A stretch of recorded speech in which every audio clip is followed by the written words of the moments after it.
जब जब संसार में आने वाले जीव को प्रभु अपनी ओर बुलाता है, तब किसी संत, साधु या सत्संग का सुयोग देता है।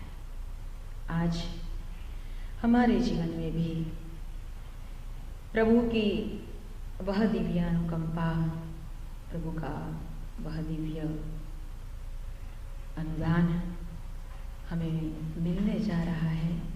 इसलिए ही शायद इस पवित्र पुरुषोत्तम मास में भगवान का परम शरण प्राप्त करने की हमें सुयोग्य व्यवस्था प्राप्त हुई है। बहुत बहुत धन्यवाद हमारे इस सेंटर में जिनका निर्माण करने के लिए जिन्होंने बहुत प्रयास किया और एक नए चेतना केंद्र के निर्माण में हम सब अपनी आध्यात्मिक चेतना को जोड़ते हुए यहाँ पर उपस्थित रहे हैं। यह एक हमारा बहुत विशेष सौभाग्य कहा गया है। परमात्मा की बहुत कृपा अनुदान हम पर बरसे। हे प्रभु, ये भवन का निर्माण तो हो गया, लेकिन अब इस भवन को नित्य प्रति हम ऐसा ही हरा भरा रखे। इसलिए हम सभी को आप प्रेम से यहाँ बुलाते रहना। जब भगवान बुलाएगा, गुरुदेव माँ गायत्री बुलाएगी, तब हम यहाँ आ पाएंगे। वरना कितना एडजस्टमेंट करके बैठे होंगे कितने लोग कि अच्छा सैटरडे तो हम फ्री रहेंगे, कथा में जाएंगे, हैं? लेकिन कुछ न कुछ ऐसा उसके जीवन में कोई ना कोई ऐसा संकट या फिर विभीषिका, कोई न कोई ऐसी मुश्किल ही आ जाएगी कि वो यहाँ तक नहीं आ सकेगा। लेकिन हमको बुलाया है। किसने? सदगुरु ने, भगवान ने। इसलिए हम आकर बैठ गए हैं, है ना। हमारे बहन कितने दूर से आते हैं। हमारे भाई सैनिटोरिया से, बराबर है ना, वहां से आए हैं। कहाँ से आकर बैठे हैं? क्यों बैठे हैं? किसने बुलाया है? गुरुदेव ने बुलाया है, भगवान ने बुलाया है। इसलिए तो कहा गया है कि जब हमारे भारत में क्या होता है, जब संसार के लोग जिसको पसंद करते हैं, संसार के लोग जिसको पसंद करते हैं वो संसद में जाकर बैठता है ना। संसार के लोग जिसको पसंद करते हैं वो संसद में जाकर बैठता है। लेकिन जिनको सदगुरु पसंद करता है, जिनको सर्वेश्वर पसंद करता है, वो सत्संग में आकर बैठता है। आज हमको भगवान ने पसंद किया, सदगुरु ने पसंद किया है। संसार रचने वाले सर्व सृजनहार भगवान ने स्वयं पसंद किया, इसलिए हम यहाँ आकर बैठे हैं। तो आइए, हमको अगर सदगुरु ने बुलाया है, भगवान ने बुलाया है, तो आइए हम हमारे हृदय में भी भगवान का भाव से स्मरण करें। हे प्रभु, आप अगर हमारे हृदय में विराजमान हो जाएंगे तो अवश्य आपका यह दिव्य कथामृत, दिव्य चरित्रमृत हम बहुत भाव से स्मरण कर सकेंगे। आइए इस मंगल भाव के साथ भगवान का भाव से स्मरण करें। हृदय अंतःकरण खुला रख के हाथ से ताली बराबर बजाएंगे, लेकिन मुंह से शब्द भी बोलेंगे, है ना। ताली ये हमारा नाद ब्रह्म है और मुंह से निकलने वाला शब्द, इस शब्द ब्रह्म है। नाद ब्रह्म और शब्द ब्रह्म एक होता है, तब हमें अनहद नाद का अनुभव होता है। आइए इस भाव के साथ हम भगवान का प्रेम से स्मरण करें 2 मिनट के लिए। भज गोविंद गोविंद गोपाला, भज गोविंद गोविंद गोपाला, भज गोविंद गोविंद गोपाला, भज गोविंद गोविंद गोपाला, भज मुरली मनोहर नंदलाला,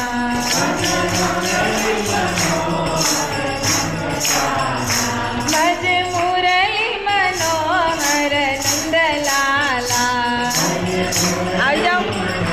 माइक। ओ भजे गोविंद गोविंद गोपाला, भजे गोविंद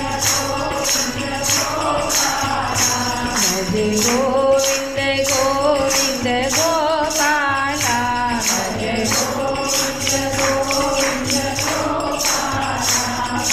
गोपाला नंदलाला, गोपाला जय नंदलाला, गोपाला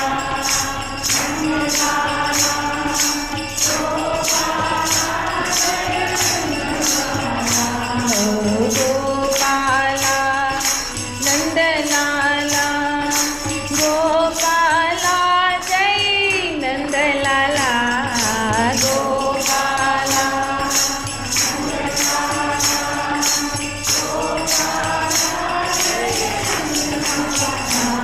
भजे गोविंद गोविंद गोपाला, भजे गोविंद गोविंद गोपाला, भजे गोविंद गोविंद गोपाला, भजे गोविंद गोविंद गोपाला।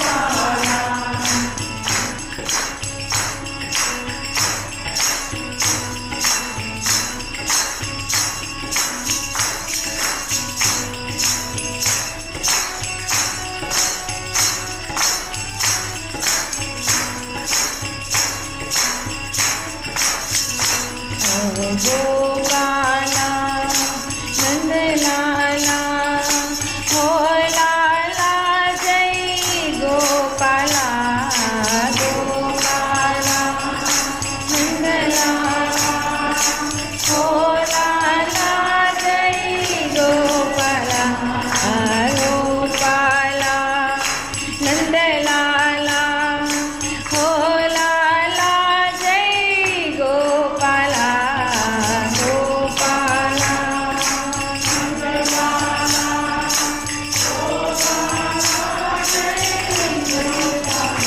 भजे गोविंद गोविंद गोपाला, भजे गोविंद गोविंद गोपाला, भजे गोविंद गोविंद गोपाला, भजे गोविंद गोविंद गोपाला।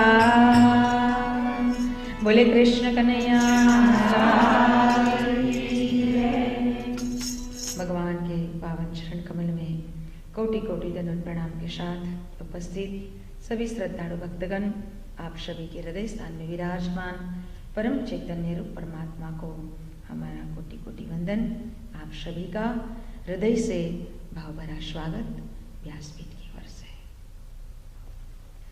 प्रभु हे करुणा निधान, हे प्राणेश्वर, आप हम पर निरंतर ऐसे ही कृपा बरसाते रहे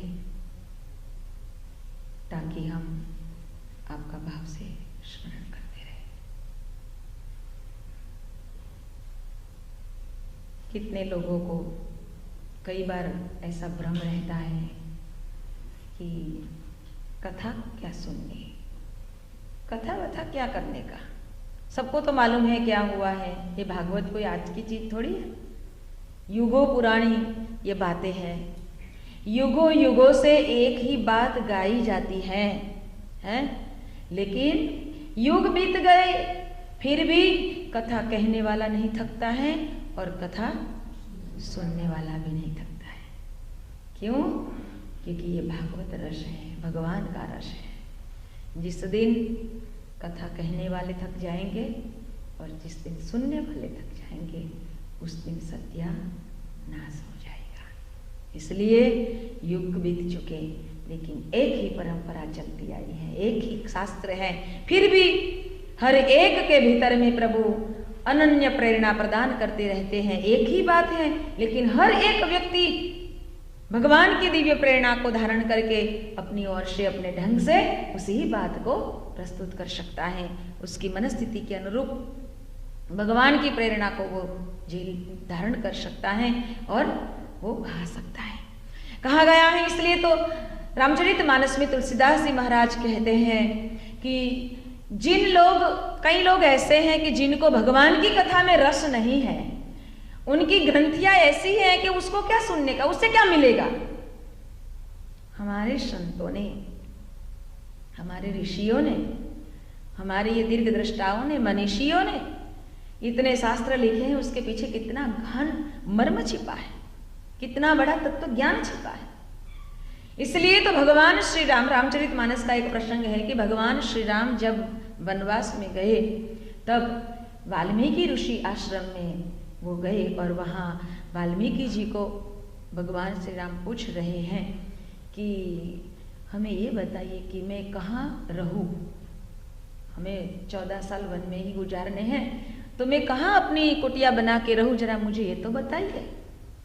तब वाल्मीकि ऋषि सोच रहे हैं कि अरे जिनको मैं अपने दिव्य दृष्टि से देख रहा हूं, जो स्वयं भगवान है, स्वयं ब्रह्म का निर्माण करने वाला साक्षात ब्रह्म आज संसार में विचरण कर रहा है, मानव की भांति वो रह रहा है, और मुझे पूछ रहा है कि कहाँ रहूं। तब वाल्मीकि ऋषि ने जो बात अपने हृदय से बताई, तुलसीदास जी महाराज कहते हैं कि उनका मर्म है कि आप कहाँ नहीं हैं, आप तो हर घट हर कण कण में व्याप्त हैं, फिर भी आप कहाँ नहीं हैं।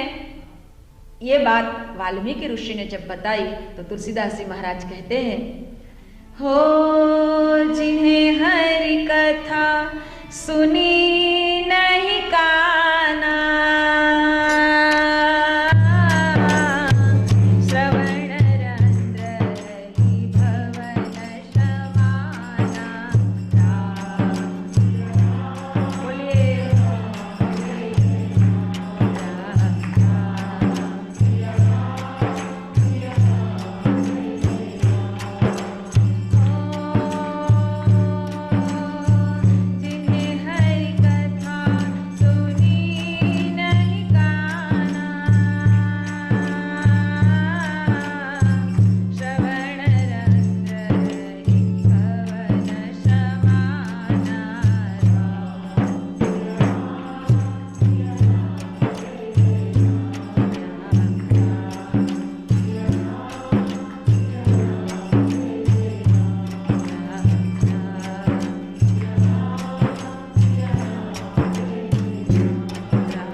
तुलसीदास जी महाराज ने वाल्मीकि ऋषि का वह भाव भरा मर्म बताया है रामचरितमानस में और कहा, जिन्हें हरि कथा सुनी नहीं कान्हा,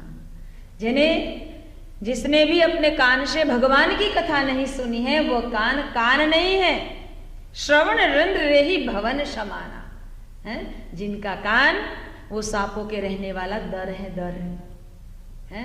इसलिए भगवान की कथा का कभी अनादर मत कीजिए। भगवान सारे संसार में व्याप्त, वह परम चेतना, वह श्रेष्ठ परम तत्व, वह सर्वेश्वर, सर्वव्यापक, सर्वज्ञ, सर्वशक्तिमान है, सर्वशक्तिमान। वही चेतना को हम कैसे निग्लेक्ट कर सकते हैं? उसकी कथा को सुनने का हमें अगर मन नहीं है तो हम कैसे कह सकते हैं? हमने अगर किसी को नहीं माना तो इसका मतलब ये थोड़ा है कि वो नहीं है।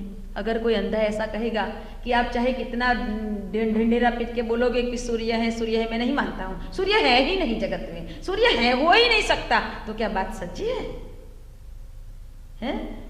सूर्य नहीं है, अरे अंधा है इसलिए बोल रहा है। वैसे ही संसार के कई ऐसे लोग हैं जिसके भीतर में वह सूर्य का प्रकाश नहीं है, वह भगवान का प्रकाश नहीं है, इसलिए वह भगवान की कथा को नहीं मानता है। इसका मतलब ये नहीं है कि भगवान की कथा का कोई मर्म नहीं है, भगवान की कथा का कोई अर्थ नहीं है। स्वयं शास्त्र बता रहे हैं, स्वयं मनीषियों ने बताया है कि भगवान की कथा क्या है। अरे दीर्घ दृष्टा वो वाल्मीकि ऋषि जिनको त्रिकाल ज्ञानी कहा गया है, वह त्रिकाल ज्ञानी थे। वह स्वयं बैठे थे, जो लूटने का काम करता था वो लेखन करने बैठ गया। ऐसे जिसके जीवन में बदलाव आया वो किसके माध्यम से आया? सत्संग के माध्यम से आया। देवर्षि ऋषि नारद का सत्संग कितने दिन हुआ था? 2-4 दिन के 7 दिन के लिए नहीं हुआ था भाई बहनों, वो सत्संग सिर्फ 2 मिनट के लिए हुआ था। लेकिन अगर 2 मिनट का सत्संग भी हमारे भीतर में जब उतर जाता है तब हमारा चक्र घूम जाता है। हम जो रास्ते पर चल रहे हैं हमारा रास्ता नया मोड़ ले लेता है और जो लुटने का काम कर रहा था वो लिखने को बैठ गया जब सत्संग होता है। इसलिए हमारे प्यारे भाइयों बहने, हम जहाँ कहीं भी रहे लेकिन अगर हमें सत्संग मिलता है तो अवश्य उनका लाभ जरूर लेना।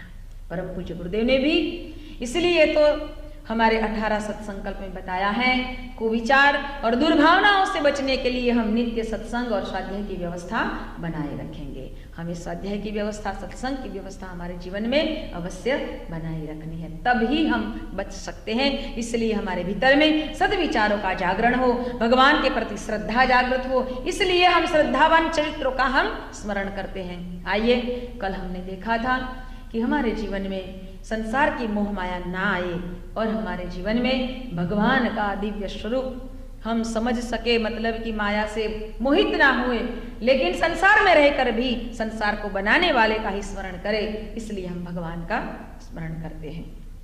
भगवान वह हमारे सबका जीवन तारणहार है। आइए दोनों हाथ जोड़ते हुए भगवान का भाव से स्मरण। सच्चिदानंद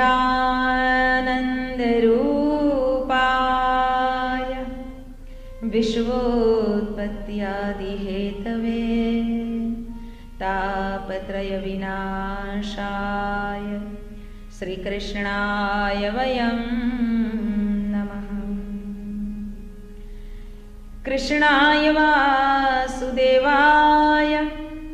हरये परमात्मने प्रणत क्लेशनाशाय गोविंदाय नमो नमः।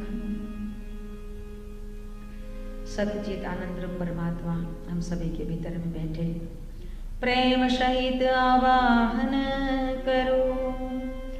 पधारिए श्री राधे श्याम, लीला तोरी अपरंपार है, करो उनका विस्तार। सदगुरु मेरे आइए, हृदय अंतर के द्वार, ज्ञान शक्ति और मति देकर करो जगत कल्याण, करो जगत कल्याण। बोले सद्गुरुदेव की।